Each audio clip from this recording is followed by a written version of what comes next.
Welcome to the How to Program with Java podcast, where all you need is the desire to learn, and you too can become a Java programmer with absolutely no knowledge of programming.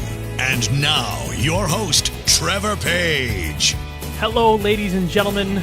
Welcome to this episode, number 56 of the How to Program with Java podcast.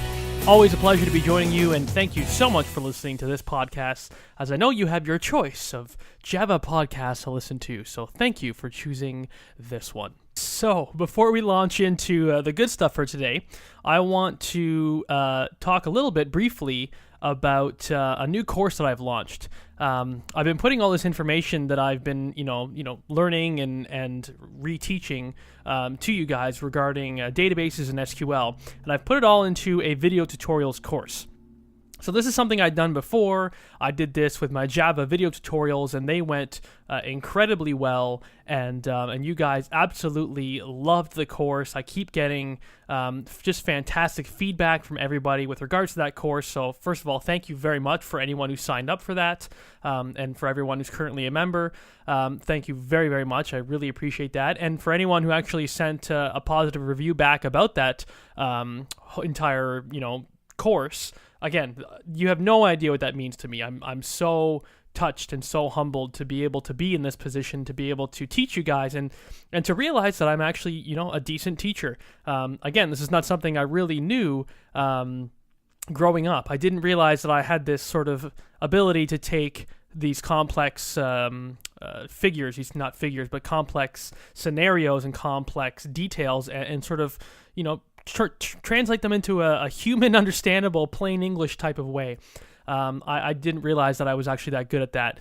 Anyway, I probably should have. The story that I always tell whenever I'm interviewed about this kind of thing is I say that my mom always said that I was a great teacher, but I never listened to her because, that's what a mom should do, right? They always dote on their children. And anyway, so I realize now that I'm a decent teacher, and I'm very happy to be able to do what I do now. I'm very excited with this kind of stuff. This kind of stuff really gets my gears going. So, in any case, long story short, I've created this new course, and it's a course that I haven't put this much time and effort into a course before, in terms of the pre-planning and all the work that goes into it sort of before I open it up to the general public. I had never done this much work before. I'd actually asked you guys specifically what it was you wished or needed to see. So the questions I asked were what are the two critical things that need to be inside of this databases and SQL course in order for you to consider it a success, or in order for you to get whatever it is that you need to get out of it. So I got a whole bunch of responses from that. I was really excited to see how many people actually responded. And so I went ahead and I made sure that I included all of that inside of the course syllabus. So my original plan for the course was, for it to be, a certain size. But then once I got all your feedback about what it was you guys wanted to see in it, I realized, oh my God, I got to add some new topics. So I did. I recorded the new topics, and I was sure to put all that stuff in. And in any case, again, I'm rambling, but this is the most work I've put into a course before, and I'm just really excited to finally be able to open the doors on that course, which I did yesterday, which was August 20th, 2014. And what I'm doing is, so for the next 4 weeks, or rather, I should say for the next 5 weeks, I'm going to be teaching this course.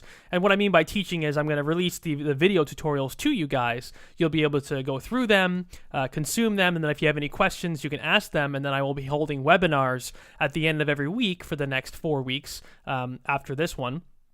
And I will be answering your questions. So that's essentially the way it's going to be set up. I might even do a little private Facebook group for those who join up, and where you can ask questions in there as well and interact with the community, etc., etc. So that's sort of the scope of the course. And this is going to be the first time that I run it, so I really wanted to get, just a small number of people in there. I don't really know. I think I'm going to accept around somewhere between 100 and 150 people, and just see how that goes.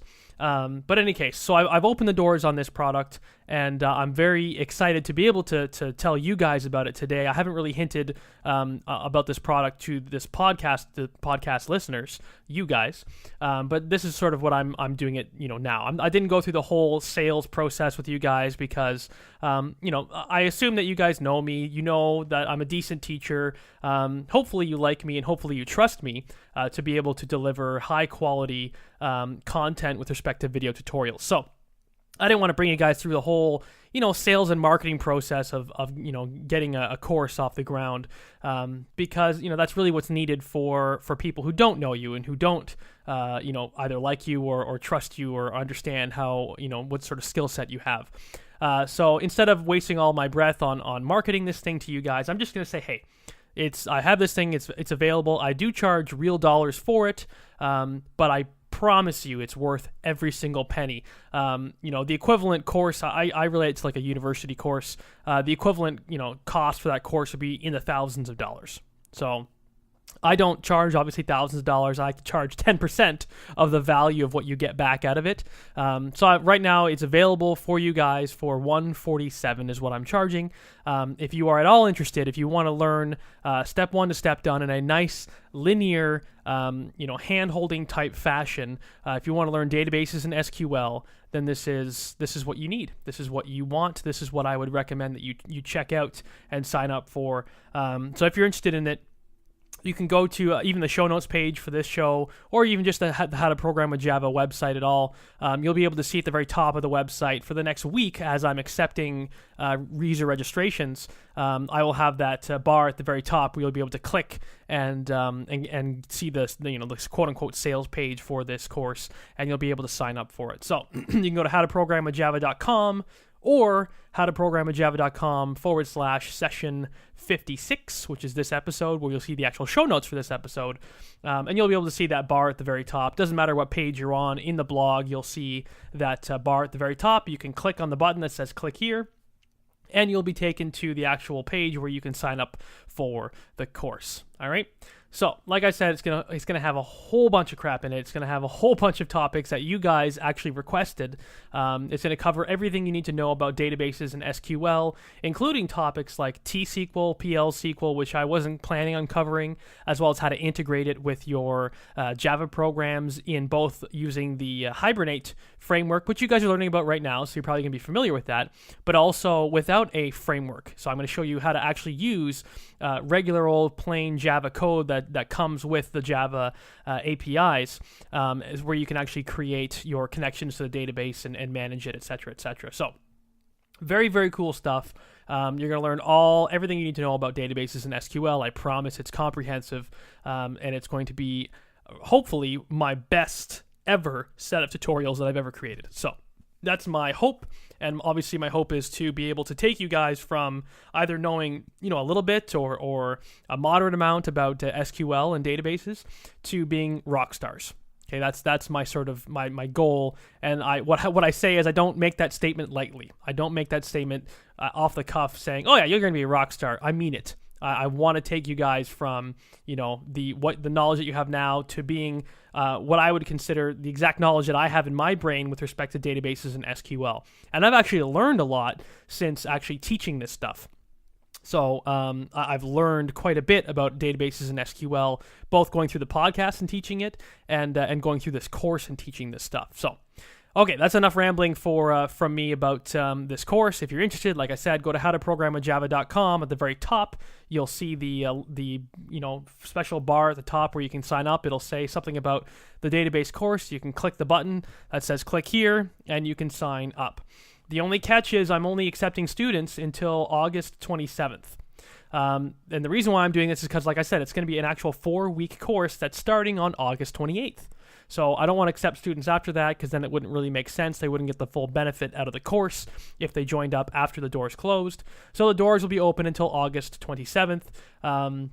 So if you're really interested and you really want to get into it, I'd recommend pausing this show right now and hopping on to that link, howtoprogramwithjava.com, or even session 56, and get in there and sign up. That's all I can say about that. So cool. Let's stop that and let's move on into the topic for today. The topic for this particular episode is going to be all about the many-to-many relationship inside of Hibernate and how you can actually map that out in your own Java files to be able to create this many-to-many relationship. So if you remember from way back when we were talking about the many-to-many relationship in terms of just, the actual database schemas, you'll know that, many-to-many means exactly what it sounds like. You can have many relationships, many pointers going from the left-hand side table to the right-hand side table, and vice versa. So a good, basic example of how the many-to-many relationship works is something like author to books. Because if you think about it, you can have one person who can be the author of several books, right? And you can even have other authors be co-authors of the same books that the first person was an author of. So you can have a book that has, that was authored by even more than two people. You can have, up to, I don't know how many people you can have up to for authors. I'm sure you can have an unlimited amount of authors that write a book, at least almost unlimited. And then when you think about it the other way around, you can have a book who is connected with not just one person, but could also be connected with many people. Okay, so you can have, like, for example, the one that I like to use is, okay, I publish the How to Program with Java book. I publish How to Program with Java second edition, and I could also have published a third book. Okay, let's just say two for now. Keep it simple. So I published two books. Let's say, hypothetically speaking, that I had someone by the name of John Doe who helped me to co-author the How to Program with Java second edition book. Okay, hypothetically speaking. And then also let's assume that the same John Doe authored his own book called, let's say, How to Learn Guitar, something like that. Okay, so this is the many-to-many situation that you see happening. So now you have me pointing to two different books, the How to Program with Java and How to Program with Java second edition. And then you have John Doe, who's yet another author, who is an author also of How to Program with Java second edition, as well as How to Learn to Play Guitar. Okay, so there's this sort of interconnected sort of spaghetti string situation going on between these books and these authors. And that is the many-to-many situation that you find yourself in. So you can so what this really comes down to is you can point to any one author, and they could be the author of many books, or you can point to any one book, and it could be mapped back to one of many authors, individual authors, right? So it's like a one-to-many to many-to-one situation here going on, okay? So it's very cool, and it does happen a lot. There's a lot of different examples of the many-to-many situation. There's also student and courses. That's another many-to-many relationship. One student could be mapped to many courses, and any one course can be mapped to many students. Same thing going on there. Anyway, et cetera, et cetera. So let's get into how to actually implement this relationship inside of our Hibernate files. Now, the good thing about this is that this is very similar to the ones that you've already learned how to do, right? You've already learned how to do unidirectional and bidirectional relationships for one-to-one and one-to-many relationships. And this one is quite similar as well, except for one difference. So if you remember back also when we were talking about many-to-many, the many-to-many relationship requires something called a join table. That's the only curveball here. With the one-to-one and the one-to-many relationships, they did not require join tables. They just required either you to have a foreign key in the child table or the foreign key as the primary key inside of the child table. So with the many-to-many, there is no foreign keys in terms of being inside of either the parent or the child table. Okay, foreign keys don't exist in the parent or child tables in a many-to-many relationship. They do, however, appear in a join table. So there's going to be a third table, which is different. Like I said, the other two relationships don't require a full join table to be created, but the many-to-many does. So the many-to-many has its own join table that gets created that joins the two tables together, the parent and the child together. And inside of that join table, we have both foreign keys of the parent and the child tables. So let's think about the author book scenario. So you have the author table, which is, author ID and author name. Okay, let's just say it's as simple as that. Piece of cake. And then we have the book table with, let's say, book ID and book name. Again, keeping it nice, plain, and simple. And that's it. That's the actual schema. That's the design for these two tables. You'll notice that neither table has the foreign key of the other table in it. So the author has author ID, the book has book ID. And that's it. Those are the only IDs that the tables have. Their IDs, their primary keys, will go into the join table, which you can usually just call, it's usually the convention is to name it based on the concatenation of both the parent and the child table. So in this case, you have the author table and the book table. So the concatenations would be author book. So author underscore book would be the name of the join table. That's the convention. Okay, you can name it whatever you like, but that's, like I said, how it typically is named. So in the join table, you have the foreign keys of each of the other tables. So we'll have the author ID and the book ID inside of the author book table, and that's it. That's all you need. You don't need any other fields, any other columns, whatever. It's just those two foreign keys that belong to the parent and the child tables. Author ID, book ID. Done. Okay, cool. So now we have these three tables, and that's how you establish a many-to-many relationship. So how does that translate into the many-to-many unidirectional relationship inside of Java, right? With Hibernate. So let's create our author class. Let's have our author and our book class. So the author and the book classes would be created just like any other of the entity classes that we have created before. Okay, again, there's nothing new here going on. So we'll have our two instance variables. So we'll have our private long author ID, and we'll have our private string author name. Okay, long author ID, string author name. Cool. Now we do our getters and setters, okay? So we'll have a getter and setter for both the author ID and the author name instance variables. So for the author ID, we're not going to do anything special here. This one is not as complicated as the one-to-one relationship. So the one-to-one was the one we just looked at last week, or rather the week before, because unfortunately I missed a week. Sorry about that. I probably won't do that again. I felt really bad and really guilty for not releasing an episode last week. In any case, the author ID here will be a lot simpler than the one-to-one relationship, because the one-to-one relationship, there was a custom generation strategy that we had to create. But with the many-to-many relationship, we're free to have the typical automatic generation of IDs, which is typically the auto increment strategy when we're using MySQL. In any case, what that means for the author ID in the getter method, above the getter method, we'll have our standard @ID annotation. Okay, that's just to mark it as being an ID. And then we are going to create our @generated_value annotation. And inside of the generated value annotation, we're going to have our strategy equal to the generation type of auto. So the auto generation type. Perfect. And then, usually, typically, I keep missing this in past episodes, and I apologize for that. But you should also, since it's author ID, since it's two separate words, so to speak, you should also annotate it with the column annotation and give it the @column and the name equal to author underscore ID, so that it names it as author underscore ID and not author ID all concatenated in camel casing, like how it would normally do without the @column annotation. So don't forget to do that. That's always a good idea to annotate it with the @column annotation and give it the proper naming, which is author underscore ID. Okay, so that's it. That's it for our author ID. And believe it or not, the exact same thing is true for the book table. So the book table is going to have exactly the same thing. It's going to have a book ID and a book name.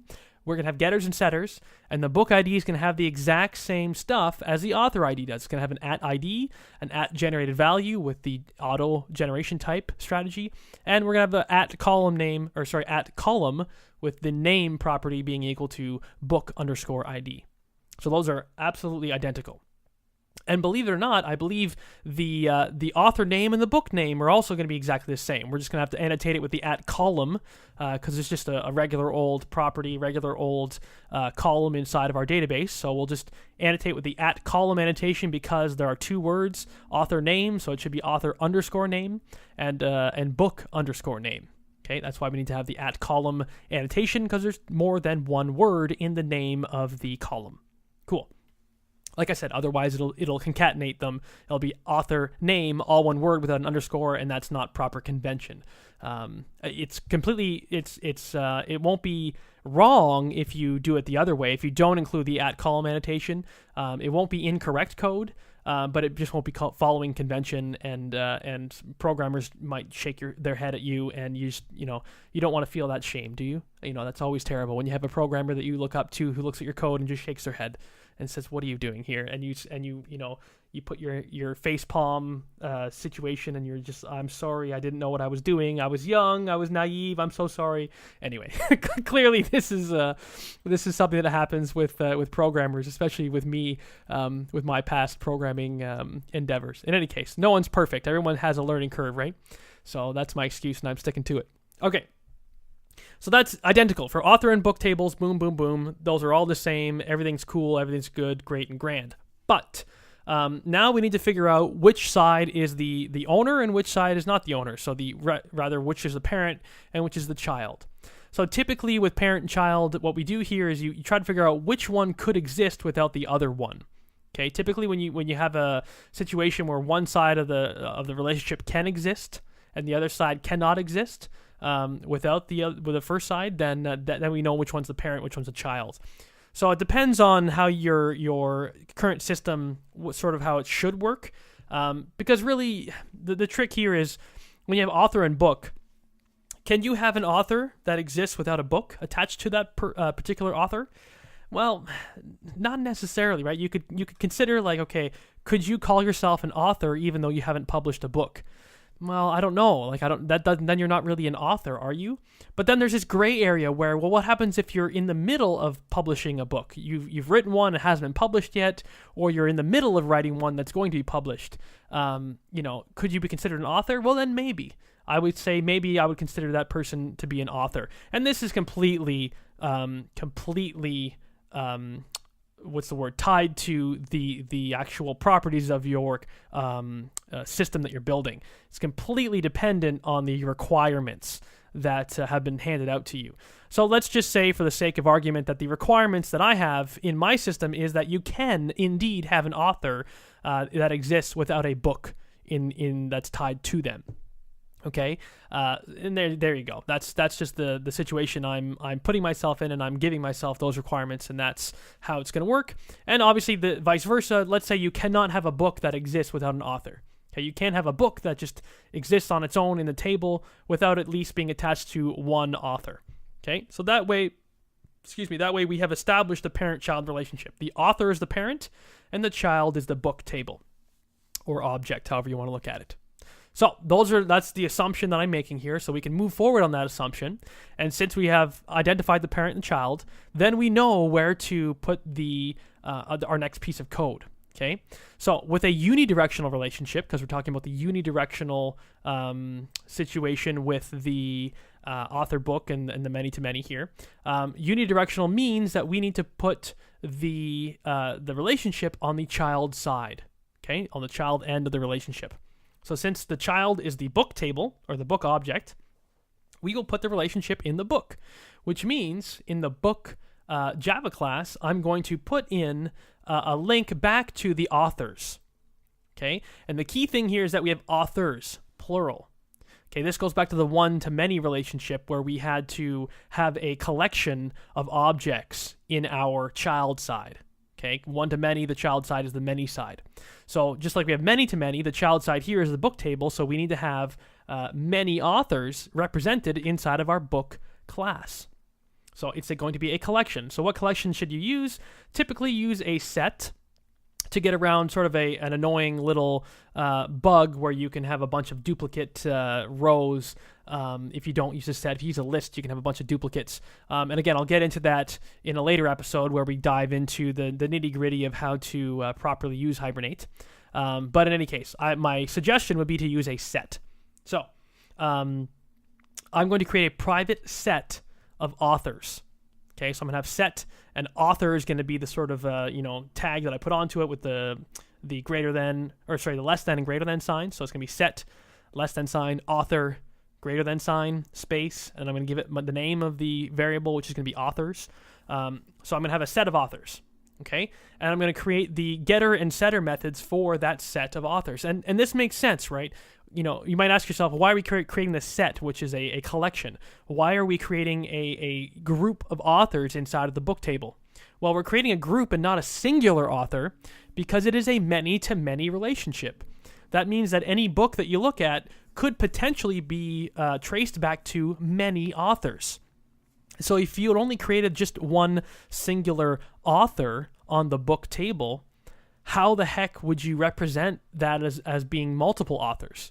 Okay, you wouldn't be able to. So that's just incorrect. That would be incorrect code.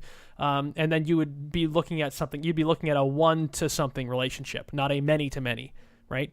If you put just a singular author, it'd be a one-to-many or many-to-one type relationship or one-to-one type relationship. So since we're not looking at those and we're looking at a many-to-many, you need to have the representation of many authors inside of the book table. So that's why we create a set of authors. Okay, so we create the set of authors, and fair enough. We got the variable there, so now let's create the getter and setter methods for the authors instance variable. So we'll have get authors and set authors.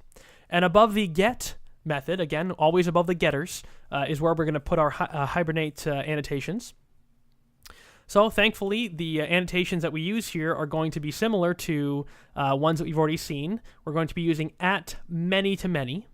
Okay, so just like we've used at one-to-one and at one-to-many, this time we're going to use at many-to-many, and we're going to assign a cascade equal to cascade type all. Okay, because we want to have all the different cascades. That's typically the situation that you find yourself in.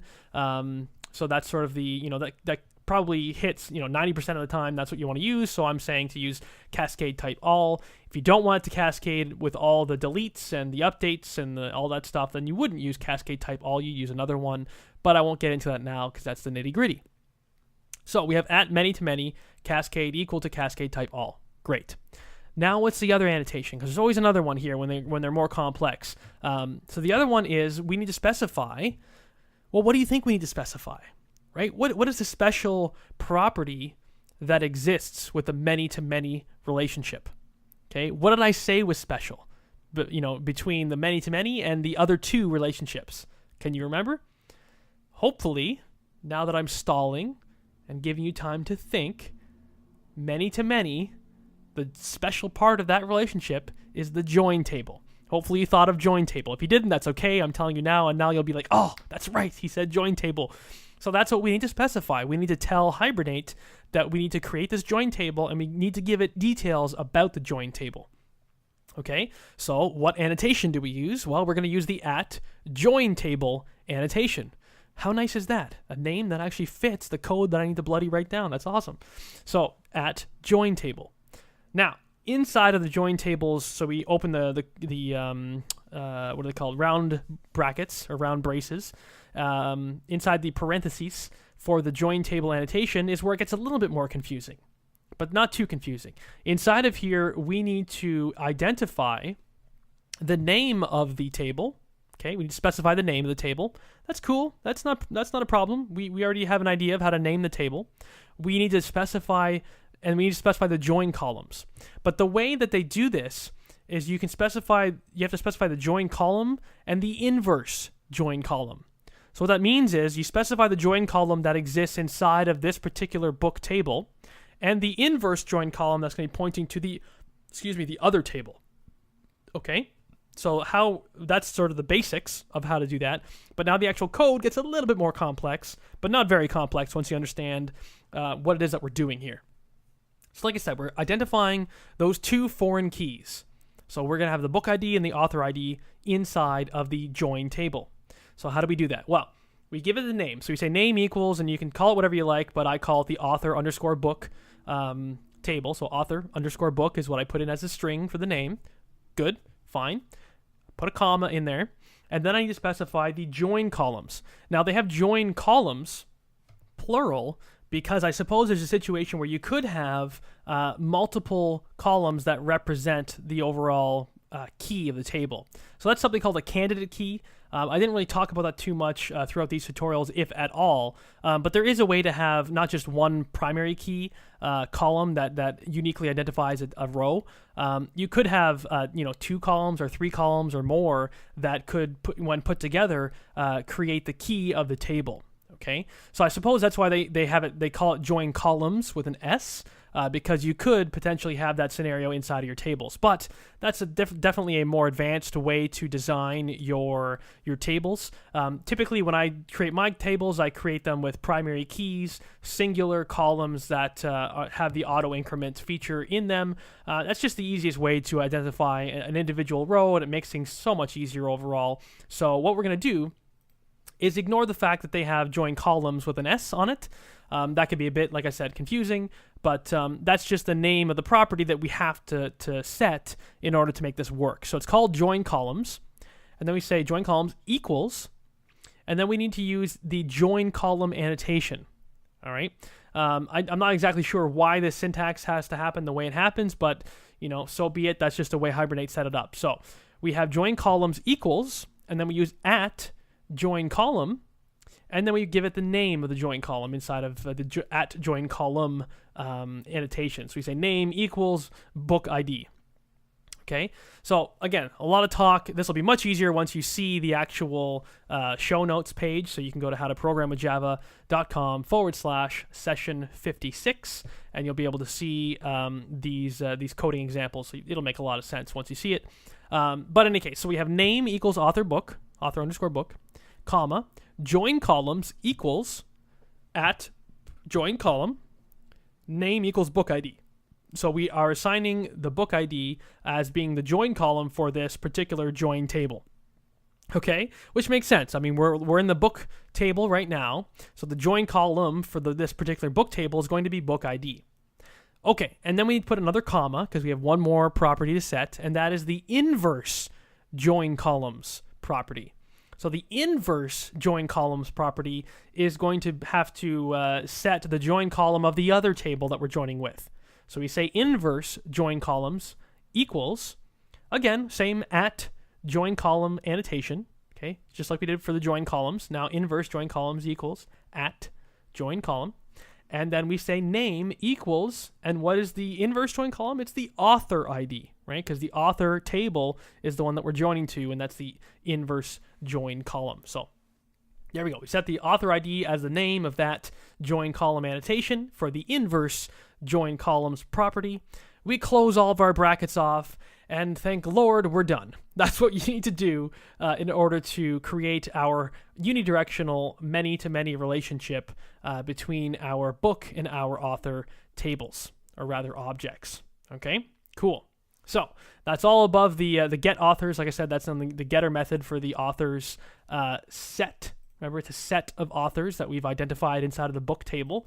And now we are good to go. So I don't believe there's anything else that we need to do on the author side of the relationship. Since it's a unidirectional relationship, the author doesn't need to have any reference to the book table, or book object. So we can leave the author object as it is. And now we can move on into figuring out how to actually invoke the save inside of our I guess you can call it the what's this called? The controller class, inside of the controller class, method where we can actually set or create our the saving code for our relationship. Okay, like I said, it doesn't have to be in the actual controller class. This could usually it takes place in some sort of like a service class, and then the service class actually invokes the DAO object, the data access object, which performs the save. But in this case, I'm just putting it all in a controller class, which I actually strip out. I strip out all the controller class inside of the coding example. When you see the coding example on the show notes page, you won't see any reference to controller. So this just the generic code that you can put somewhere, wherever you like, to actually make this the saving of this relationship actually happen. Okay, make the actual magic happen, if you will. So really, to actually carry this out, there are, three main things that you need to remember to do, right? You need to remember that you are dealing with two different sides of a relationship. So you need to create the objects for the parent side, you need to create the objects for the child side, and you need to remember that the child side contains a set of the parents. Right, so you need to create that set and populate that as well inside of the object and the setter methods, etc., etc. So, and then obviously you need to invoke the save. I guess there's four things. Then you need to invoke the save from the DAO on the child objects. So how do we do this? So what's the trick? So what we need to do is, like I said, we need to create the parents and the children. So when we have the author book, we need to create the authors. So let's create the scenario that I was talking about, where I was the author and where there was a John Doe author, and where there were three books: the How to Program with Java, How to Program with Java 2nd Edition, and the How to Play Guitar book. Okay, so how do we do this? Well, we create the two authors just like you would any other, objects. You create an author object, and you set the name of that author to be, let's say, Trevor Page. And then you create another author object. You can call it author2 if you like. So you say author, author2 equals new author. And then you assign the author name to that author method, or object. So you say author2 dot set author name, and it could be John Doe. Okay, so you set both names on both author objects. There we go. So we've created two different authors. Now let's create the books. So you just create book, let's call it just book equals new book. Fantastic. Book dot set book name set book name, how to program with Java. So again, nothing strange here, nothing unfamiliar. We're just instantiating objects and setting the setter methods that we need to. So set book name, how to program with Java. Let's create the second book. We can call it book 2 for the lack of a better term. And so we can say book 2 dot set book name. How to program with Java 2nd edition. And book 3, we can say book 3 dot set book name, how to play guitar.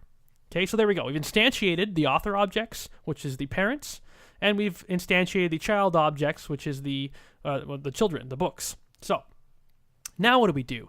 So remember, that's not enough. We've created the books and we've created the parents, but on the book side, on the child side, we need to set the parents, the appropriate parents, into those books.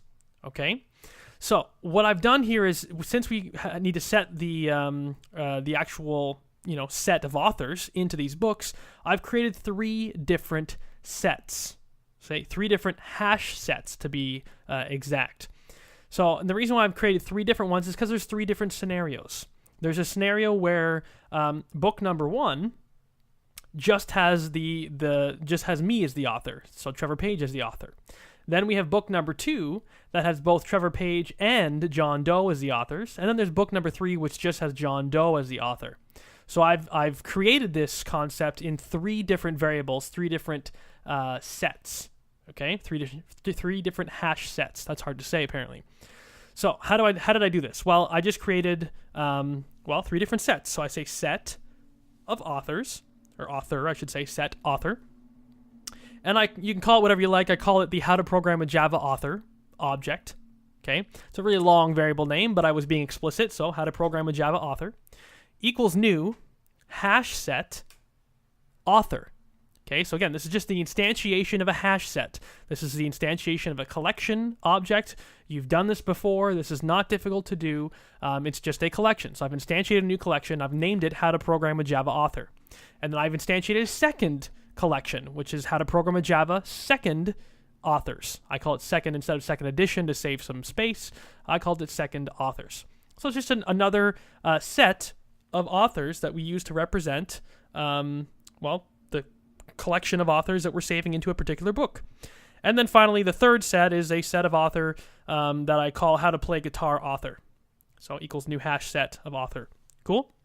So we had those 3 different sets. Now, it's not enough to just instantiate them. We need to actually give them data. I actually forgot to do this when I did it the first time in my own code, and I was like, why isn't this working? I kept trying to save the books, and nothing was working properly.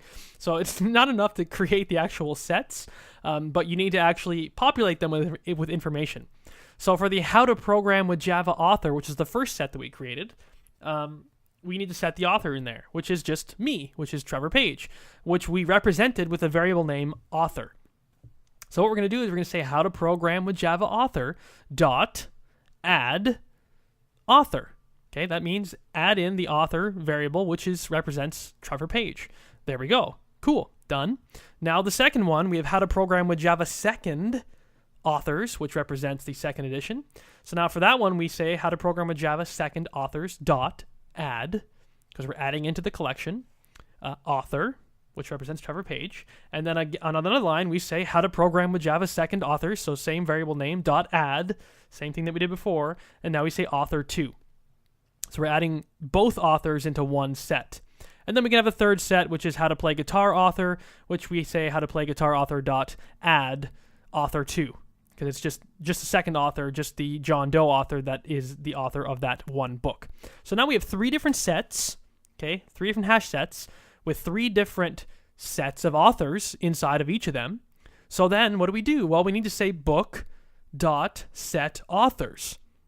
Okay, because we've created the books, we've instantiated the books, we've set the book names, but we haven't yet set the relationship. We've created the sets that represent the relationship, but we haven't yet set the relationship on the objects. So don't forget to do that. That's yet another step that you need to remember to do, otherwise it's not going to work. So you say book.setAuthors, and then we assign the how to program with Java author variable, which is the set of authors, which is actually just one author inside of there. And then book2.setAuthors, and then you set the how to program with Java second authors variable. Boom, done. And then book3.setAuthors, how to play guitar author, which is the John Doe author. So we set it in there, and then there we go. Now we can save each of those books. So we'll do our DAO.save book, book2, and book3. Okay, 3 different saves, 3 different books for the 3 different children with the 3 different sets of authors inside of each of them. Bada bing, bada bing, bada boom. Then you can, obviously invoke that code, and if all goes well, it will save all the information into the tables appropriately, and you will be good to go. So then what you'll see is in the author table, you'll actually have, the 2 authors, so Trevor Page and John Doe, and in the book table, you have the 3 books, How to Program with Java, How to Program with Java 2nd Edition, and How to Play Guitar. And then inside of the join table, which you'll see will be created for you without you having to really do much at all, it'll be created for you, and the appropriate relationships will be set in there. So we'll have, author ID 1 points to book ID 1. You'll have author ID 1 points to book ID 2. You'll have author ID 2 points to book ID 2, and you'll have author ID 2 points to book ID 3. Okay? So 1 1, 1 2, 2 2, 2 3. Right? So that represents Trevor Page is the author of How to Program in Java. Trevor Page is the author of How to Program in Java 2nd Edition. John Doe is the author of How to Program in Java 2nd Edition. And John Doe is the author of How to Play Guitar. Okay? 1 1, 1 2, 2 2, 2 3. Cool? Cool. So that's how you do the unidirectional relationship. Now, hopefully, the majority of the time, that's all you're ever going to need with a many-to-many relationship is the unidirectional relationship. But in the case that you need to have the bidirectional relationship, this is where things get a little messy. And they don't get messy in terms of the code to set it up initially, because that's actually quite simple. So let's talk about that first, and then we'll get into the messier part. So to create the bidirectional relationship for the many-to-many, you just apply the exact same concepts that we've done in every single other case and every single other relationship. So what did we do? Well, we go to the parent side now. So the parent side is the author table, or author object. I keep saying table. Right now, I guess table and object you can use sort of interchangeably. But every time I say table, I mean object, because we're dealing with objects. So you go to the author object, and now, obviously, the author object did not have any reference to books before. It was only the book object that had references to the authors. Okay, so the child had reference to the parent, but the parent did not have reference to the child. So now, since we're doing a bidirectional, that means that the parent will also have a relationship with the child. So how do you do that? Well, same way we've done it before. You set the child inside of the parent. So you go to the parent class, which is the author class, and you set the child in there. So how do we do that? Well, again, it's a many-to-many situation. So inside of the author, we're going to have a collection of books, right? It's going to be a set of books. So we're going to have a private set with book type as a set, and we're going to name it books with an S, because I like to be consistent with my naming conventions. So books is going to be the name of this variable. And it's just a set of books is all it is. Okay, just like we did a set of authors inside of book, we're doing a set of books inside of author. Okay, so that will represent, since we have a many-to-many, that means that any one author can be mapped back to several books. So this is why we're creating the collection of books in the author table or author object. And now that we've created the instance variable, we can do the getter and setter method. So create the getter and setter. Now, in this case, we put obviously the annotation goes on the getter method. So we're going to have to identify that this is a many-to-many relationship. So this is the easy way to do it, which is the way that we've always done it with the other two relationships. So in the parent class, which is what we're currently in, we go to get books, and we put in the @many-to-many annotation.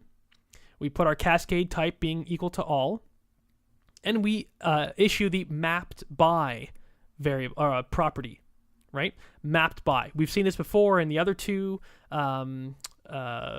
relationship types, so there's nothing different for this one. No worries, nothing special here. So you specify your mapped by property, and you give it the name of the variable that you're using to map the authors inside of the book table, which we use just authors was the name of that object, that variable. So mapped by equals authors with an S, and there we go. That's it. We're done.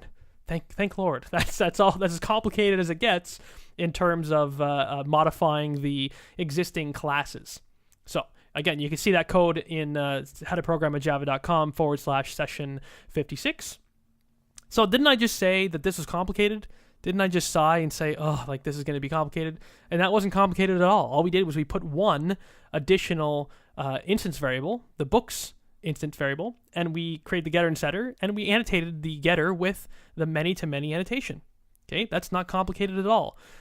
So what the heck are you talking about? Well, the complicated part goes when you get into you run into when you get into the actual part of the code where you need to create the objects and assign all the relationships between them. And I don't know if I want to really explain this in detail over audio, because it's just going to be a lot of crap. So all you need to know is that for everything you did with the child side, where you had to create the three different sets of authors, you're going to have to do the same thing now for the books. So we're going to have to create sets of books. So I created two sets, Trevor's books and John's books is what I named the variables. They're just sets. So a hash set that stores books. And then you need to make sure that you add in all the books that are related to each of the authors. So for Trevor's books, I did a trevorsbooks.add book and book 2, because those are the first two books are the books that Trevor authored. And then for John's books, I did johnsbooks.add book 2, book 3. Okay, and then you need to set those books into the appropriate author. So you need to say author.setBooks, which author, like I said, the name author represents a variable. So the author variable represents Trevor Page. So you say author.setBooks, because again, we're setting the child or children into the parent now. So you do author.setBooks, and you say Trevor's books, because obviously the Trevor Page author needs to have the books that Trevor Page authored. So author.setBooks, Trevor's books, and author2.setBooks, John's books. Okay? I won't get into all the code that I did to write that, even though I kind of just did, but in any case, you need to make sure you do that, as well as all the existing code that we had just added before. But the only tweak now is that we changed the DAO to, instead of saving the children, we save the authors now. So, okay, so the same rules apply as before. Whenever we have a bidirectional instead of a unidirectional, you save the parents, not the children. So we do a save on author and author2. Okay, so I guess that wasn't too complicated after all. It just looks complicated when you look at the code. You're like, oh my goodness, like what is this? 1, 2, 3, 4, 5, 6, 7, 8, 9, 10, 11, 12, 13, 14, 15, 16, 17, 18, 19, 20, 21, 22, 23, 24, 25, 26, 27, 28, 29, 30. There's 30 lines of code to make this happen. It doesn't usually get this complex when you're actually doing the actual programming in the real world scenarios. It's just really complicated right now because we're creating all of the relationships all at once. But typically when you're in the real world scenarios, it doesn't get this complex. And usually you can, take down a lot of this, a lot of the extra code using loops and all that stuff. In any case, 30 lines of code is what we needed to actually save this stuff. But when you do it, you'll see that it works just fine. You'll have the same outcome in terms of the database values and everything. The database will look the same, but now you'll be able to have the benefit of being able to refer to the children from the parent and the parent from the children. Okay, cool. So there you have it. That is, in a nutshell, a very well explained nutshell, I must say, the many-to-many Hibernate, both unidirectional and bidirectional associations and relationships. Okay, that's how you do it. It really doesn't have to be that complex. It really doesn't have to be that confusing. I was very confused when I first set out on my journey of learning Hibernate. I didn't have anyone like myself now to actually, I didn't have a podcast to listen to where it really went into depth in explaining all this stuff. I'm a little bit jealous that you guys are able to go through these tutorials, but obviously, like I said at the beginning, I'm honored to be in this spot to be able to give you these tutorials and to outline this stuff. So let me close things up by obviously thanking you guys for listening to all this mumbo jumbo, and to remind you that you can go, and if you want to support me, or if you just want to learn in depth about SQL and databases, go to the show notes page, How to Program with Java .com/session 56, or even just How to Program with Java. Any page on the blog will do. And at the very top of the page, if you're listening to this and are able to get to your computer or cell phone between now and August 27th of 2014, you will see at the very top you can actually click on a link where it says click here, and you'll be able to go and check out the actual sign-up page where you can actually register for my SQL and databases video tutorials course. It's a full, comprehensive video tutorials course laid out. You'll get access to the videos right away. You'll be able to go through them. I'll have actual assignments that I'll put into there as well. I haven't created the assignments just yet, but I'll do that at the end of each week. You'll be able to go and actually carry out an assignment. And at the end of each week, if you have any questions, you can send them to me and I will answer them in a webinar format. If you're worried about time constraints, maybe you're really busy, then you don't have to join up this particular session. You could join up in another session that I will most likely be opening up in the future, or you can even sign up now if you like, and you can always ask me questions via email afterwards, or even through I'll probably put together a private Facebook group for all the members. You can ask them to me there as well, so I wouldn't be too concerned about the time constraints, but I just wanted to have that available as an option at the end of each week for the people who like to hear the responses, lickety split right away at the end of the week in a sort of webinar format. But I'm more than happy to answer your questions after the 4 weeks have gone by. No problemo. You know me, guys. I'm fairly resourceful, and I'm very, very open to you guys and willing to answer your questions because I like to do it, right? That's just who I am. So thank you very much for listening. Head over to the show notes page, howtoprogramwithjava.com/session 56, and you get the great show notes on this stuff where you can learn and see the actual code that I've been talking about, as well as getting your butt up there and signing up for the course, because it's going to be a good one. It's the best one that I put together so far, and I can't wait to hear your feedback after you have joined up and started listening and watching the videos inside. Going to be great fun. I think you're going to love it. So, cool. Take care of yourselves, guys. Always a pleasure, and I will catch you in the next episode. So, bye for now. Thanks for listening to the How to Program with Java podcast. Please visit howtoprogramwithjava.com for more useful Java tutorials.